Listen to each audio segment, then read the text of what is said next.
unfortunately, then was arrested in 2 years after that, in 2002.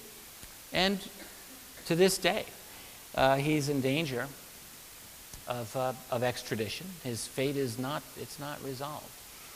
What's interesting, by the way, as an aside about the McKinnon case, if you study the media coverage, the reportage of his saga, in the early years, the UFO angle was very, very prominently displayed. This guy looking for the UFO cover-up finds XYZ, is arrested, wow. Look up the McKinnon case and track the coverage in subsequent years. And the longer we go into this, the UFO thing, if it even appears anywhere, it's at the bottom, tucked away. And now he's simply called by the Pentagon the greatest Pentagon hacker in history, which is a load of rubbish. Absolute rubbish. But this is, so in other words, the whole UFO angle has been very, very subtly siphoned out of the story, and that's what it's all about. And the fact is, I think Gary McKinnon did find evidence of a secret space program. That's, I think, the single most logical conclusion. Then we have some photographic anomalies. Again, this is Richard Hoagland's territory, not truly mine, but hey, I'm allowed to look at these pictures too.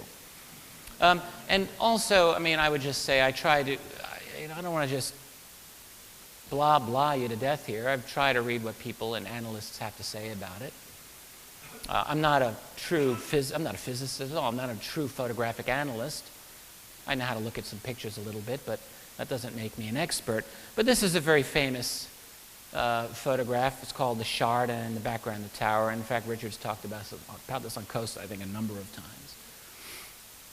All he can say is that this object in the foreground, the Shard, is estimated to be about 1.5 miles high, about 2 kilometers. And the blur, or the tower behind it, about 7 miles, 10 kilometers or more high. I would say that this qualifies as pretty darn interesting indeed. I would like for there to be follow-up confirming evidence from other photographic sources, and maybe they exist. I'm not aware of them. Nonetheless, they're interesting. They're very interesting. And if I were running a clandestine program, I could bet you that I would be very interested in following up with covert missions to look into that.